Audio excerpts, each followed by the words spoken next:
Lenovo contacted us following our recent video. They believe we made some allegations that they thought were factually incorrect, and they took exception to our use of the word fraud. They described themselves as being committed to the highest standards of transparency and integrity. However, having reviewed our report, their filings, their comments and our video, we see no reason whatsoever to change our mind. In fact, we suspect that they're being intentionally disingenuous in order to hide poor performance, limited disclosure and questionable governance. We still believe that Lenovo could be in for a very tough year. But before we go on, I must remind you that under Hong Kong SFC regulations, we can't make stock recommendations to the public, and none of what follows should be taken as investment advice. If you want to see the exact wording of their letter, it's available on the Lenovo page on our website. However, in this video, we will cover the key points. In Lenovo, starting to look like fraud, we noted that their receivables were growing worryingly fast. In Q3, they were up $2.3 billion versus last year, and that was with virtually no revenue growth. In their response, Lenovo agreed that receivables had risen, but said that it was mainly due to a significant drop in factoring volume. That would make sense, except that the factoring costs, which are usually closely aligned with factoring volume, more than doubled year on year. They explained that this was due to a change in factoring service provider, but that the service provider is now operating well, which is why costs fell quarter on quarter. Well, this is fine, except last quarter's costs are still close to double those of a year before. It seems very odd if the factored balance is already so much lower. We think their response makes little sense. They went on to say that our suggested explanations for their rising receivables, i.e. channel stuffing, evergreening and deteriorating credit quality, were inaccurate, without merit, absurd and unfounded. The problem is that their explanation had no detailed verifiable audited numbers and doesn't make sense. We have no problem with being corrected, but we don't find the "you are wrong because I say so" a very persuasive argument. Of course, if they really followed global best practice, they would disclose their factored balance, which would largely solve the problem. In our video, we went on to say that their bad debt provision had fallen. Here we have to apologise. What we should have said is that it fell as a percentage of outstanding receivables. They discounted our concerns, saying that their policy hadn't changed and that we didn't understand their provisioning, simply because we didn't consider receivable age. The problem is that provisions as a percentage has fallen, whether it's measured against total or aged receivables. Again, we think their answer just makes no sense.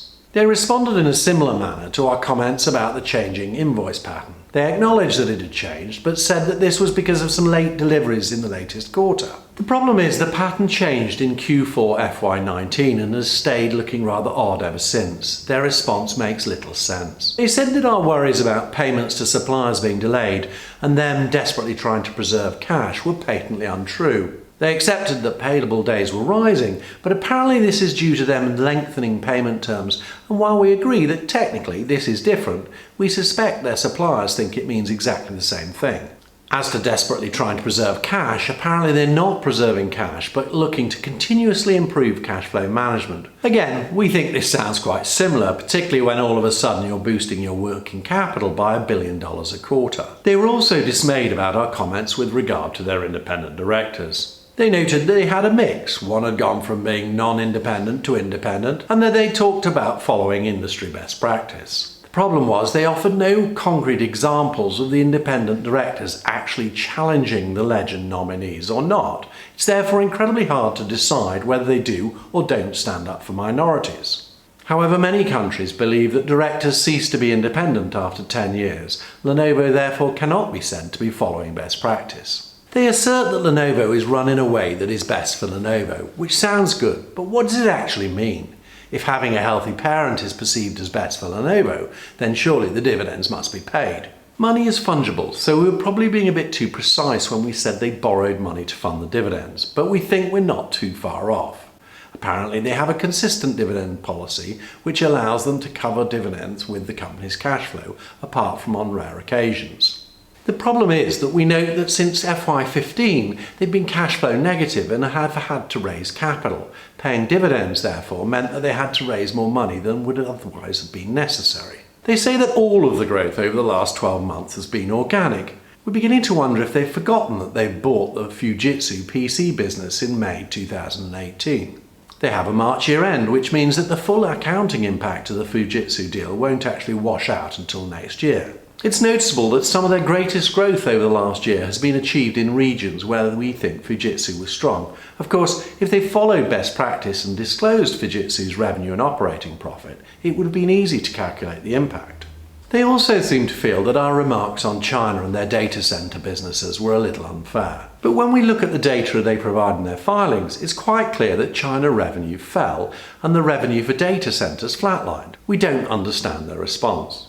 They were kind enough to offer their services to clarify any questions we might have about their financial statements, to avoid misstatements that might confuse or mislead market investors. We're taking them at their word and have asked them that they disclose going forward their factored balance data, the impact of acquisitions disclosing revenue bought and margin prior to consolidation, as well as the impact in the accounting years. We would hope that they would also provide a regional breakdown of operating profit, like they used to, but then suddenly stopped. A product breakdown separating revenue into phones and computers. Again, they used to do this and then stopped. An explanation of the changes in non-controlling interests, details of their debt covenants, and why Lenovo felt it necessary to guarantee the ZJSB transaction, creating returns for a company managed or related to their parent company, rather than simply buying the stake themselves. Let's see if they really are committed to providing transparent, quality public information in the way that befits a global company. If you want to dig into some of the issues we've covered, please visit the Lenovo page on our website using the links below. There you can see some of the questions we think investors should ask and download some of the recent filings where we've highlighted some of the key areas.